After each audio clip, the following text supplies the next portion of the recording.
Ya, Assalamualaikum warahmatullahi wabarakatuh. Sebelumnya perkenalkan nama saya Damar Starmuka. Saya mahasiswa dari Amikom Yogyakarta. Pada kesempatan pagi hari ini saya akan menjelaskan tentang bijak dalam menggunakan media sosial. Ya, pada awalnya menggunakan media sosial memang diperuntukkan sebagai ruang atau wadah komunikasi dan juga informasi bagi mereka yang ingin terpisah jarak, namun kita lihat bagaimana seiring berkembangnya zaman. Media sosial banyak sekali mengambil peran dalam kehidupan kita sehari-hari, hingga mungkin dari hal yang berbau positif dan bermanfaat sampai dengan hal bermasalah dan juga berbuat jahat. Banyaknya dampak buruk dari penggunaan media sosial kini banyak membawa kekhawatiran. Indonesia termasuk memakai sosial media terbanyak, sedikitnya ada 2-3 orang di seluruh dunia yang tercatat di media sosial. Penggunaan internet saat ini di Indonesia mencapai 63 juta orang. Dari populasi di seluruh Indonesia, 95% mereka mengakses penggunaan media sosial. Secara tidak dipungkiri, mitos atau fakta, Indonesia menempati urutan sosial peringkat 4 pengguna terbesar Facebook. Sebelumnya, didahului dari negara Amerika, Brazil, dan kemudian India. Indonesia juga peringkat kelima dalam terbesar dalam menggunakan Twitter. Jadi dalam menggunakan media sosial kita harus bijak dalam melakukannya. Karena apa? Jika kita telah menggunakan media sosial dan mendapat informasi dari media sosial, maka kita harus tahu kebenaran sumbernya. Tidak diperkenankan selain informasi kebencian, fitnah, gosip, dan adu domba. Kita bisa simpulkan bahwa penggunaan bermedia sosial ini bab pisau bermata dua. Pisau itu bisa memotong bawang, sayur, daging, dan sebagainya. Tapi kalau tidak berhati-hati, pisau justru bisa melukai diri kita sendiri. Begitu juga dengan media sosial. Media sosial bisa kita pakai untuk ajang silaturahmi, personal branding, untuk jualan dan sebagainya. Tetapi kalau tidak hati-hati, media sosial ini justru bisa menjerumuskan kita ke hal-hal yang kita tidak diinginkan.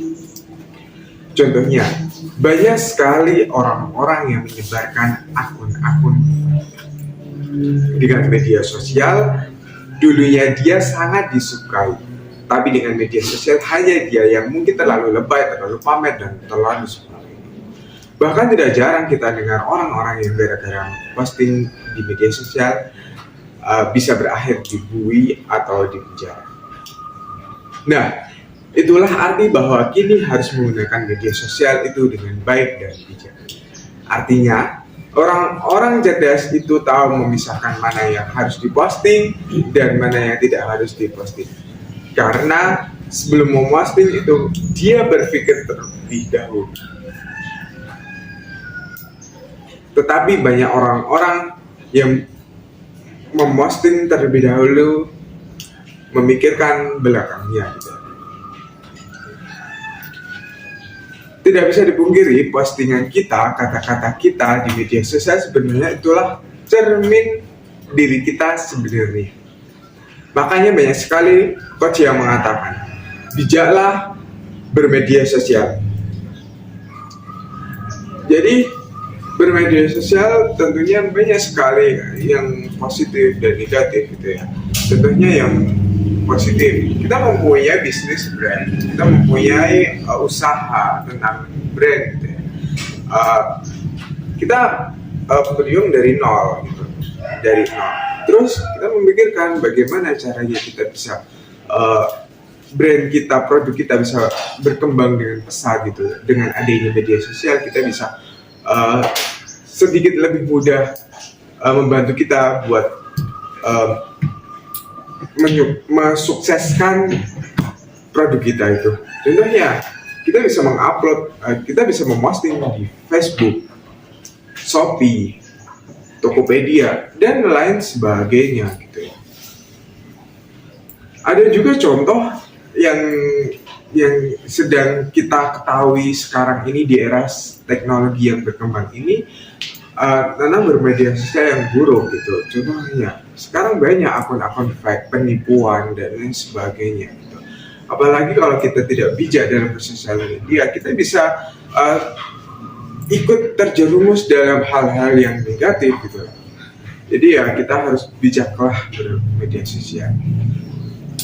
Itu saja dari saya. Mungkin teman-teman semua yang mau sharing atau apa saja gitu, mau bertanya, bisa bertanya di kolom, bisa ketik di kolom komentar, nanti insya Allah saya jawab gitu ya. Ya dari saya, mohon maaf apabila ada perkataan yang kurang tepat. Saya akhiri, wassalamualaikum warahmatullahi wabarakatuh.